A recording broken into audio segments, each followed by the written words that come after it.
அனைவருக்கும் வணக்கம். விருச்சிக ராசிக்காரர்களுக்கு 9/9/2023 முதல் காத்திருக்கும் அதிர்ச்சியாக எந்தெந்த விஷயங்கள் அமைகின்றன. ஆனால் அதே சமயம் கிரகநிலைகளின் அமைப்பு காரணமாக நல்ல பலன்கள் கிடைக்கக்கூடிய வாய்ப்பு எந்தெந்த விஷயங்கள்ல இருக்கிறது என்பதை சற்று விரிவாக பார்க்கலாம் வாங்க. விருச்சிக ராசிக்காரர்களை பொறுத்த வரைக்கும் 9/9/2023 முதல் 15/9/2023 வரை கிரகநிலைகளின் அமைப்பை ஆராய்ந்து பார்க்கும் போது நவ கிரகங்களிலே வலிமை வாய்ந்த குரு பகவான் வக்ரகதியில் திரும்புகிறார்.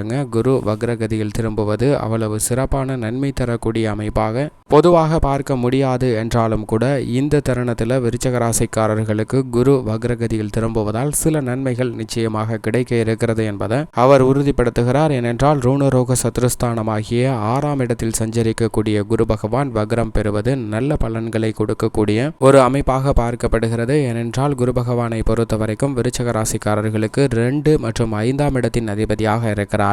அவர் 6ஆம் இடத்தில் வக்ரம் பெறும்போது சில எதிர்பார்ப்புகள் பூர்த்தி ஆவதற்கான வாய்ப்பு உருவாகிறது. பல்வேறு விதமான தடைகள் தாமதங்கள் விலகி நல்ல பலனும் முன்னேற்றமும் நிறைந்து கிடைப்பதற்கான வாய்ப்பு உருவாகிறது. ஆனால் அதே சமயம் அவர் 6ஆம் இடத்தில் தான் சஞ்சரிக்கிறார் என்பதை மறந்துவிட வேண்டாம். ஏனென்றால் நன்மையும் தீமையும் கலந்து கிடைப்பதற்கான வாய்ப்பு தான் இருக்கிறது. பொதுவாக குரு ரூணரோக சத்ருஸ்தானமாகிய 6ஆம் இடத்தில் சஞ்சரிப்பது அவ்வளவு நன்மை கொடுக்கக்கூடிய அமைப்பு இல்லை. ஆனால் வக்ரம் பெறுவதால் சில சிரமங்கள் நிச்சயமாக குறைவதற்கான வாய்ப்பு உருவாகிறது. இருப்பினும் இந்த தருணத்தில் வரவிற்கு மீறிய செலவு இருப்பதற்கான வாய்ப்பு இருக்குங்க. எனவே செலவுகள் சமாளிக்கக்கூடிய விஷயத்தில் அதீத கவனமும் விழிப்புணர்வும் தேவை. ஏனென்றால் குரு பகவானுடைய சுப பார்வை 2, 12, 10 ஆகிய இடங்கள்ல கிடைக்கிறது. 2ஆம் இடம் ஆகிய தனஸ்தானத்திற்கு கிடைப்பதால் பொருளாதார ரீதியாக இருக்கக்கூடிய சிக்கல்கள் விலகும். அது மட்டுமல்லாது விரயஸ்தானத்தில் மிக அதீதமாக கிடைக்கிறதுங்க. விரய செலவுகள் சுப செலவுகளாகவோ அல்லது சொத்துக்களாகவோ எதிர்பாராத சில மாற்றங்களை விரய செலவுகள் சந்திப்பதற்கான வாய்ப்பு இருக்கிறது. தொழில் ரீதியாக நல்ல முன்னேற்றம் பெறக்கூடிய வகையில் குரு பகவானுடைய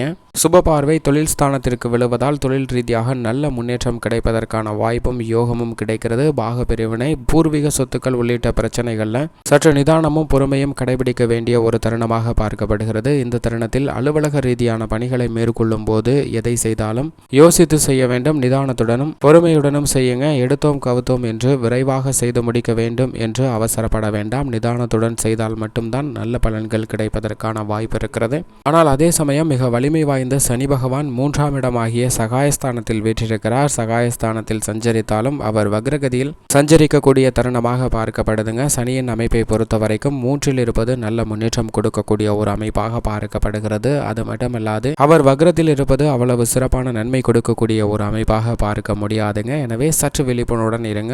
சனியினுடைய பார்வை 1, 6 மற்றும் 9ஆம் இடங்கள்ல கிடைக்கிறது. எனவே எந்த பணியை மேற்கொண்டாலும் ஒரு முறைக்கு இருமுறை சிந்தித்து செய்ய வேண்டிய ஒரு தருணமாக பார்க்கப்படுகிறது. தொழில் வியாபாரம் உத்தியோக ரீதியான பணிகளில் நல்லதொரு வளர்ச்சியும் முன்னேற்றமும் கிடைப்பதற்கான வாய்ப்பை சனி பகவான் உருவாக்கி கொடுக்கிறாருங்க. ஏனென்றால் அவர் 3இல் இருக்கிறார். இருந்தாலும் சனி மற்றும் குருவின் அமைப்பை ஒப்பிட்டு பார்க்கும்போது குரு இருக்கக்கூடிய இடமானது 6ஆம் இடம். அது அவ்வளவு சிறப்பான நன்மை தரக்கூடிய இடம் இல்லை. ஆனால் வக்ரத்தில் இருப்பதால் சிறந்த நன்மை கிடைப்பதற்கான வாய்ப்பு நிச்சயமாக கிடைக்க இருக்கிறது. குருவை பொறுத்த வரைக்கும் 3ஆம் இடத்தில் இருப்பது நல்ல பலனையும் முன்னேற்றத்தையும் அதிர்ஷ்டத்தையும் கொடுக்கக்கூடிய ஒரு அமைப்பாக பார்க்கப்பட்டாலும் அவர் வக்ரத்தில் இருப்பது அந்த இடத்திற்கான பலன்களை பெறுவதில் பல தடைகளும் தாமதங்களும் சந்திப்பதற்கான வாய்ப்பு இருக்கிறது என்பதை உறுதிப்படுத்துகிறாருங்க. இப்படி நவகிரகங்களிலே வலிமை வாய்ந்த குருவும் சனியும் நேர் எதிரெதிராக செயல்படுவது சற்று சிந்தித்து நிதானத்துடனும் பொறுமையுடனும் செயல்பட வேண்டிய தருணமாக பார்க்கப்படுகிறது. தசாபுத்திகள் அனுகூலமாக இருந்தால் மட்டும்தான் நல்ல பலன்கள் கிடைக்கும். இல்லை என்றால் சில தடுமாற்றமும் ஏமாற்றமும் சந்திப்பதற்கான வாய்ப்பு இருக்கிறது என்பதை உணர்ந்து கொள்ள வேண்டும். அது மட்டுமல்லாது ராசியின் அதிபதியாக இருக்கக்கூடிய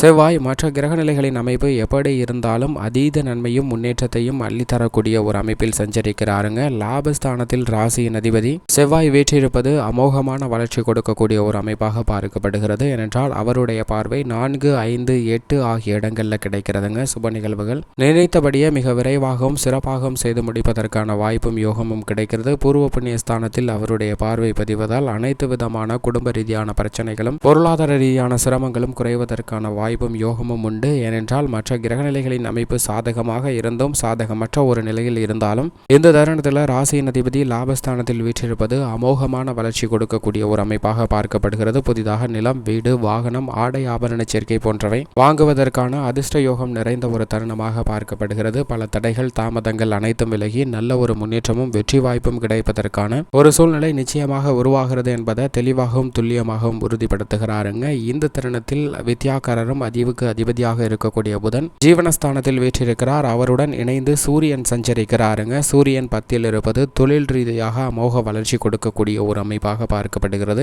அவருடன் வித்யாகாரகர் இணைந்திருப்பதால் பெரிய அளவிற்கு சிரமம் இல்லை. நீங்கள் நினைத்த காரியங்களை மிக சிறப்பாகவும் செம்மையாகவும் செய்து முடிக்கக்கூடிய வாய்ப்பு இருக்கிறது. அலைச்சலோ சிரமமோ இல்லாமல் அனைத்து விதமான பணிகளையும் செய்து நல்ல முன்னேற்றம் பெறுவதற்கான வாய்ப்பும் யோகமும் கிடைக்கிறதுங்க. பல தடைப்பட்ட காரியங்கள் விலகி நல்லபடியாக சிறப்பாக செய்து முடிப்பதற்கான வாய்ப்பும் யோகமும் கிடைக்கிறது. என்றால் சூரியன் அமைப்பை பொறுத்த வரைக்கும் 3, 6, 10, 11 ஆகிய இடங்களில் சஞ்சரிக்கும் போது அபரிவிதமான வளர்ச்சியை கொடுப்பாருங்க. 10ஆம் இடம் ஆகிய ஜீவனஸ்தானத்தில் இருப்பதால் அதீத நன்மை நிச்சயமாக கிடைக்கும். அலைச்சலும் சிரமமும் குறைந்து நீங்கள் எதிர்பார்க்கக்கூடிய நல்ல பலன் நிறைந்து கிடைப்பதற்கான வாய்ப்பு இருக்கிறது. ஏனென்றால் ஜீவனாதிபதியாக இருப்பவர் ஜீவனஸ்தானத்தில் முழு ஆட்சி பலம் பெற்று சஞ்சரிப்பது மட்டுமல்லாது அறிவுக்கு அதிபதியாக இருக்கக்கூடிய புதனும் அவருடன் இணைந்து சஞ்சரிப்பது ஒரு விதமான யோகம் கொடுக்கக்கூடிய ஒரு அமைப்பாக பார்க்கப்படுகிறது. புதனை தனித்து பார்க்கும்போது அவர் 10ல் இருப்பது அவ்வளவு நன்மை கொடுக்கக்கூடிய அமைப்பு இல்லை என்றாலும் முதன்மை கிரகமாக இருக்கக்கூடிய சூரியனுடன் இணைந்து சஞ்சரிப்பதால் நல்ல பலன்கள் நிச்சயமாக கிடைக்கும். சுக்கிரனின் அமைப்பை பொறுத்த வரைக்கும் இந்த தருணத்தில் பாக்கியஸ்தானத்தில் வீற்றிருக்கிறாருங்க. பாக்கியஸ்தானத்தில் வீற்றிருந்தாலும் அவர் வக்ரகதியில் சஞ்சரிக்கிறார். வக்ரகதியில் சஞ்சரிப்பது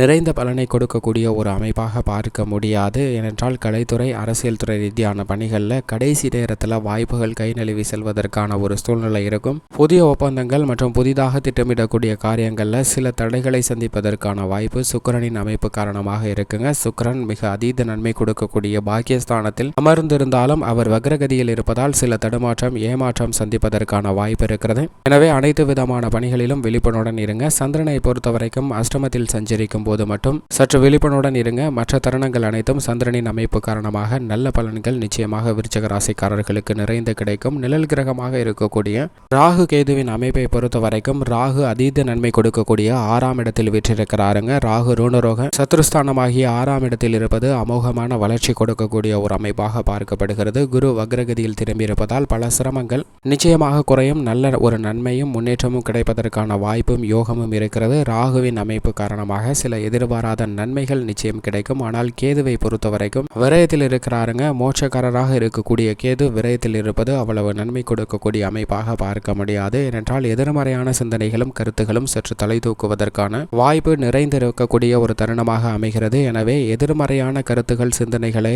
எதிர்கொள்ளக்கூடிய தருணத்தில் அதீத கவனமும் விழிப்புணர்வும் தேவை. இப்படி கிரகநிலைகளின் அமைப்பு முன்னுக்கு பின் முரணான ஒரு அமைப்பில் இருக்குங்க. எனவே இந்த தருணத்தில் சில விஷயங்கள் நீங்கள் எதிர்பார்த்தபடி அமையாமல் போவதற்கான வாய்ப்பு இருக்கிறது. எனவே ஒரு விஷயத்தை எடுத்தோம் கவுத்தோம் என்று செய்யாமல் நிதானத்துடன் பொறுமையுடனும் செய்தால் நிச்சயமாக நல்ல பலன் நிறைந்து கிடைக்கும் விருச்சிக ராசிக்காரர்களுக்கு என்பதில் சந்தேகமே இல்லை. மேலும் சாதகமாக மாற்றிக்கொள்ள வியாழக்கிழமை விரதமிருந்து அருகாமையில் உள்ள குரு பகவான் ஆலயம் சென்று வழிபாடு செய்யுங்கள். நிச்சயமாக நிறைந்த நன்மை விருச்சிக ராசிக்காரர்களுக்கு கிடைக்கும்.